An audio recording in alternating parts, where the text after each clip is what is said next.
Hello foodies, welcome to guys kitchen. ಮತ್ತೊಂದು recipe masala semiya. ಯಾವಾಗಲೂ ಒಂದೇ ಥರ ತಿನ್ನೋದಕ್ಕೆ ಬೋರ್ ಆಗುತ್ತಲ್ಲ, ಈ ರೀತಿ ಟ್ರೈ ಮಾಡಿ. ಟೇಸ್ಟು ತುಂಬ ಅದ್ಭುತವಾಗಿರುತ್ತೆ, ಹೊಸ ರುಚಿ ತಿಂದಂಗೂ ಇರುತ್ತೆ. ಯೂಶಲಿ ಶಾವಿಗೆ ಉಪ್ಪಿಟ್ಟು ಚೆನ್ನಾಗೇ ಇರುತ್ತೆ. ಅದನ್ನು ಇನ್ನಷ್ಟು ಚೆನ್ನಾಗಿ ಮಾಡೋದಕ್ಕೆ, ಅಂದರೆ ಇನ್ನಷ್ಟು ರುಚಿಯಾಗಿ ಮಾಡೋದಕ್ಕೆ ಈ ರೀತಿ ಪ್ರಯತ್ನ ಪಡಿ. ನಿಮಗೂ ಸಹ ಇಷ್ಟೇ ಚೆನ್ನಾಗಿರ್ತಕ್ಕಂಥ ಒಂದು ಶಾವಿಗೆ ಉಪ್ಪಿಟ್ಟು ರೆಡಿ ಆಗುತ್ತೆ.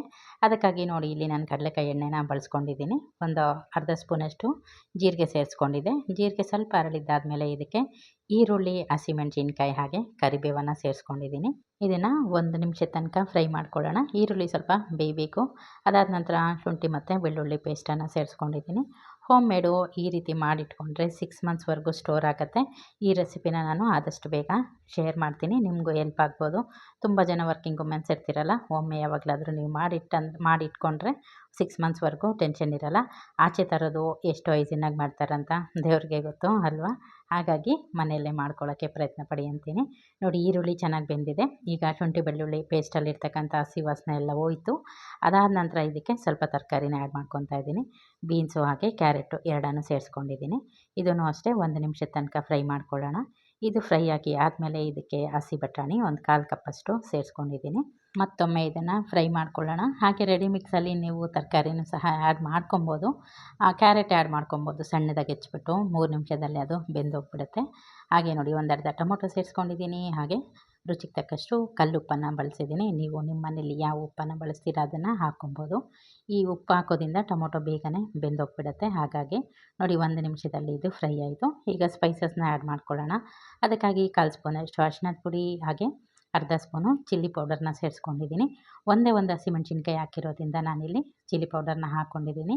ಹಾಗೆಯೇ ಧನಿಯಾ ಪೌಡರ್ ಅರ್ಧ ಸ್ಪೂನು, 1/4 ಸ್ಪೂನು ಗರಂ ಮಸಾಲ, ಇಷ್ಟು ಮಸಾಲಾನ ಹಾಕ್ಕೊಂಡು ಒಗ್ಗರಣೆ ಜೊತೆ ಚೆನ್ನಾಗಿ ಹೊಂದ್ಕೊಳ್ಳೋ ರೀತಿಯಲ್ಲಿ ಒಂದೊಳ್ಳೆ ಮಿಕ್ಸ್ ಕೊಡೋಣ. ಹಾಗೆ ಈ ರೆಸಿಪಿನ ತಪ್ಪದೆ ಟ್ರೈ ಮಾಡಿ ಅಂತ ಹೇಳ್ತೀನಿ, ತುಂಬಾ ಚೆನ್ನಾಗಾಗತ್ತೆ.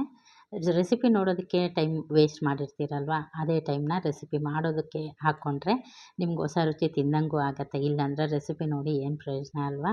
ಹಾಗಾಗಿ ಟ್ರೈ ಅಂತೂ ಮಾಡಿ, ಟ್ರೈ ಮಾಡಿದ್ಮೇಲೆ ಹೇಗಾಗಿತ್ತು ಅನ್ನೋದು ಕಮೆಂಟಲ್ಲಿ ತಿಳಿಸೋದನ್ನು ಮರಿಬೇಡಿ.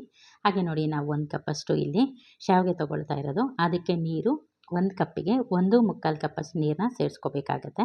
ಆಗ ಪರ್ಫೆಕ್ಟಾಗಿ ಉದುರಾಗಿ ಶಾವಿಗೆ ಅನ್ನೋದು ಬರುತ್ತೆ. ಇಲ್ಲಾಂದರೆ ತುಂಬ ಜನಕ್ಕೆ ಎಲ್ಲ ಮುದ್ದೆ ಮುದ್ದೆ ಆಗಿರೋ ಥರ ಮಾಡ್ತಾಯಿರ್ತಾರೆ.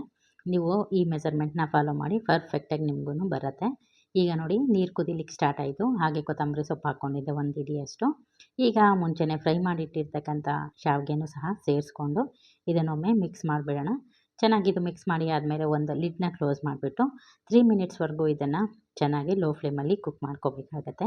3 ನಿಮಿಷ ಹಾಕಿದೆ, ಲಿಡ್ನ ಓಪನ್ ಮಾಡಿ ನೋಡ್ತಾ ಇದ್ದೀನಿ. ಇನ್ನು ಸ್ವಲ್ಪ ನೀರಿನ ಅಂಶ ಇದೆಯಲ್ಲ, ಈಗ ಮತ್ತೊಮ್ಮೆ ಲಿಡ್ನ ಕ್ಲೋಸ್ ಮಾಡಿ 2 ನಿಮಿಷ ಇದನ್ನು 2 ನಿಮಿಷ ಬೇಕಾಗಿಲ್ಲ, 1 ನಿಮಿಷದ ತನಕ ಇದನ್ನು ಬೇಯಲಿಕ್ಕೆ ಬಿಟ್ಬಿಡೋಣ. ನೋಡಿ, 1 ನಿಮಿಷ ಆದ ತಕ್ಷಣ ಪರ್ಫೆಕ್ಟಾಗಿ ರೆಡಿಯಾಗಿದೆ. ಈಗ ಸ್ಟವ್ನ ಆಫ್ ಮಾಡಿಬಿಟ್ಟು 2 ನಿಮಿಷ ಅದು ಸೆಟ್ ಆಗಲಿಕ್ಕೆ ಹಾಗೆ ಬಿಟ್ಬಿಡೋಣ. ಹಾಗೆ ಬಿಸಿ ಬಿಸಿ ಹಾಕಿ ಬಡಿಸೋದು ಬೇಡ, 1-2 ನಿಮಿಷ ಬಿಟ್ಟರೆ ನೀಟಾಗಿ ಅದು ಸೆಟ್ ಆಗುತ್ತೆ. ಈಗ ಲಿಡ್ ಕ್ಲೋಸ್ ಮಾಡಿ 2 ನಿಮಿಷ ಬಿಟ್ಟಿದ್ದೀನಿ.